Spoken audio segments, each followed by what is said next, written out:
समंदार के मोज़े के बाद बनी इसराइल ने कोहे सिनाई के दमन में पड़ाव डाला, मगर उनकी सबसे बड़ी आजमाइश अभी बाकी थी। मूसा को उनके रब ने 40 रातों के लिए बुलाया। उन्होंने क़ियादत अपने भाई हारून के सुपुर्द कर दी। मेरी कौम में मेरी जगह लो, नेक अमलन कारो और फसाद करने वालों की राह पर न चलना। मूसा ने हिदायत दी।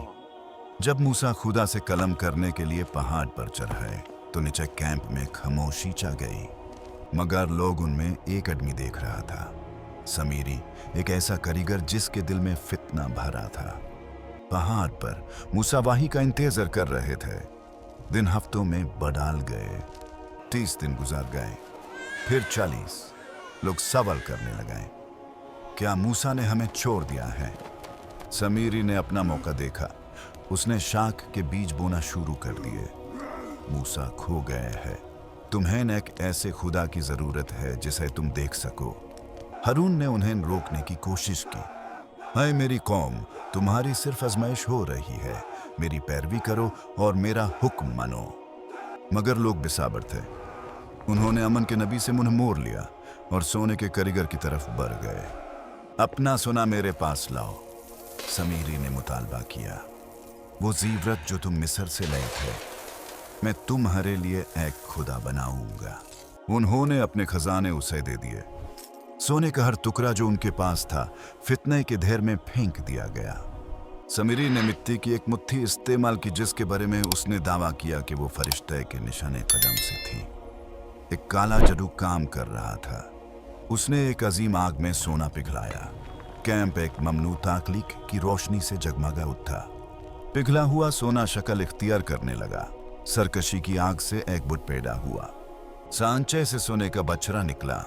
वो अंदर से खाला था ताकि हवा को पकड़ सके।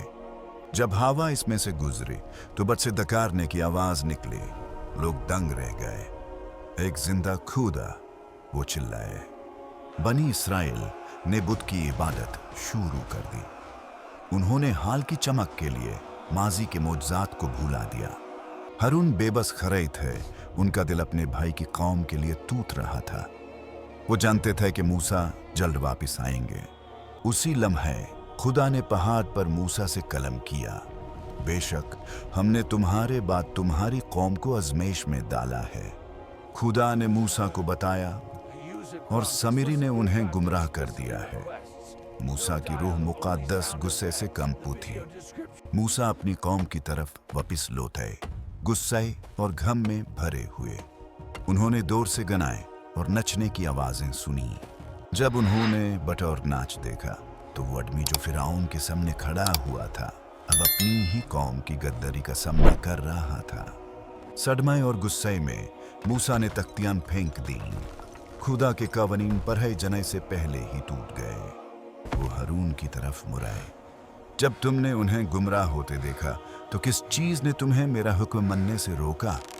हारून ने इल्तिजा की, अय मेरी माँ के बेटे, मेरी दरही और सर से ना पकड़ो।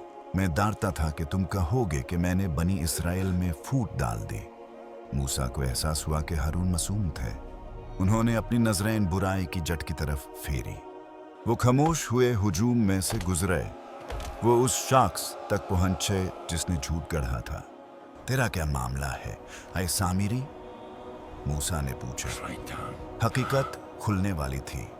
समीरी ने जवाब दिया, मैंने वो देखा जो उन्होंने नहीं देखा। मैंने फरिश्ते के निशाने कदम से मिट्टी की एक मुट्ठी ली और उसे फेंक दिया। उसने जिब्रील फरिश्ते को देखा था। उसने एक झूठे खुदा को बनाने के लिए मोज़े का एक टुकड़ा चुरा लिया था। मूसा का फैसला फौरी था। समीरी के लिए इस दुनिया में कोई मुआफी ना थी। जा, और तेरे लिए इस जिंदगी में ये हुक्म है कि तू कहे, मुझे ना चुना। समीरी को निकल दिया गाया। उसे तन्हाई की जिंदगी की बद्दुआ मिली। वो किसी को छू नहीं सकता था और न कोई उसे। फिर मूसा ने अपना गुस्सा बुत की तरफ फेरा। वो सुना जिसने उन्हें गुमराह किया था, और हम यकीनन इसे जला देंगे और फिर इसकी राख दरिया में बहा देंगे। वही खुदा जिसकी वो इबादत करते थे खुद को आग से न बचा सका। मूसा ने उनके गुनाह की राख उठाई। वो अजीम पनियों के सामने खड़े हुए। उन्होंने सोना बहा दिया यहाँ तक कि बट का एक निशान भी बाकी ना रहा। लोगों को अपनी गलती का एहसास हुआ। उन्होंने रब्बुल आलमीन से रहम की भीख मांगी। मूसा ने तख्तियों के टुकड़े जमा किए। वो जानते थे कि नेकी की राह पर वापसी का सफर लंबा होगा। उन्होंने पहाड़ पर तौबा के लिए 37 आदमियों का इंतखाब किया। वो एक बार फिर चढ़े इस निशानी की तलाश में कि उनके रब ने उन्हें मुआफ कर दिया है। मगर जब वो चोटी पर पहुंचे तो एक अजीम ज़लज़ले ने उन्हें आ लिया। मूसा दता ही रहा है, अपने रब से अपनी कौम के लिए रहम की दुआ मांगता ही रहा है। उसने दुआ की, ऐ मेरे रब, अगर तू चाहता तो उन्हें पहले ही हलाक कर देता। इलाही रोशनी उतरी, तौबा करने वालों के लिए माफ़ी की निशानी। मूसा अपनी कौम की तरफ वापस पलटे, फिक्रमंद और पैगामात से लड़े हुए। तो उन्हें मजबूती से पकड़ लो और अपनी कौम को बेहतरीन पर अमल का हुक्म दो। लोगों ने अपने घरों और दिलों को गुनाह की निशानियों से पक करना शुरू किया। सहरा के सितारों के नीचे पूरी कौम एक साथ दुआ और इताअत में खड़ी थी। भाइयों ने आने वाले रास्ते पर बात की, एक दूसरे को मकसद के लिए मजबूत किया। दिलों में कानून लिए सहरा का लंबा सफर जारी रहा। समीरी तन्हा रहा, अपनी ही इज्जत के बोझ के साथ सबसे अलग। उतिमत्ती ने सुनहरी झूठ की निशानियों को दफन कर दिया, मगर सबक बाकी रहा।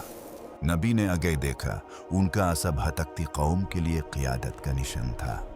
मुक़द्दस पहर ने आखिरी साया डाला, उनके जताए कदमों पर एक खामोश निगहबान। हारून को बचाने की खुशी में सुकून मिला, एक रोशन मुस्तकबिल का वादा। सच्चाई के अल्फाज चमक उठे, एक रहनुमाई जो कभी खत्म नहीं होगी। उस मकाम पर एक आखिरी नाजर जहां आसमान जमीन से मिला और कौम की नए सिरे से तमीर हुई। आसमान ने अपने दरवाजे खोल दिए, पंजर सहरा में रिज़्क अता किया। अपने असै से पहाड़ पर मार और प्यासों के लिए 12 चश्मे फट पड़े। हर काबिले ने अपनी जिंदगी का जरिया पाया, एक मोजा जो खुश्क पाथर से जरी हुआ। मौजून के बावजूद कुछ दिल सख्त रहे, इलाही ने मातों पर गिला करता रही। एक बेचैन कौम की क़ियादत का बोझ नबी पर भारी था। वो अपने अजदाद से वादा की गई जमीन के किनारे पर पहुंच गए। वहां के लोगों का डर फैलने लगा, उनके वादे पर ईमान को धुंधला कर दिया। बगवत एक बार फिर फूट पड़ी जब उन्होंने दरवाजे में दाखिल होने से इनकार कर दिया। मूसा मायूसी में गिर पड़े, अपनी कौम की हिदायत और दिलों के लिए दुआ मांगते हुए, ऐ मेरे रब, मुझे सिर्फ अपने ऊपर और अपने भाई पर इख्तियार है। फैसला सुना दिया गया, नाफरमानी की सजा में 40 साल तक भटकना। एक नस्ल सहरा की वसी तन्हाई में जीने और मरने के लिए लिख दी गई। दहरियन गुजार गईं जब उत्तिमत्ती ने उनके पुराने कदमों के निशान मिटा दिए। एक नई नस्ल उभरी, कानून और सहरा के साए में पाली बढ़ी। हारून अपने रब के पास पहुंच गए, मूसा को सफर अकेले पूरा करने के लिए छोड़ गए। बुलंदियों से उन्होंने उस जमीन को देखा जहां वो कभी दखील न हो सके, मगर उनका दिल मुतमईन था। उनका मकसद पूरा हुआ, कानून महफूज रहा और मुस्तकबिल यकीनी बन गया। एक नए दौर का आगाज हुआ जब लोग आखिरकार वादा की गई जमीन में दखील हो गए। मूसा इस दुनिया से रुखसत हो गए, एक ऐसी रोशनी छोड़ गए जो हमेशा इंसानियत की रहनुमा करेगी। मूसा इस दुनिया से रुखसत हो गए, एक ऐसी रोशनी छोड़ गए जो हमेशा इंसानियत की रहनुमाई करेगी। नबियों की कहानी ईमान और क़ियादत के सिलसिलों में जारी है।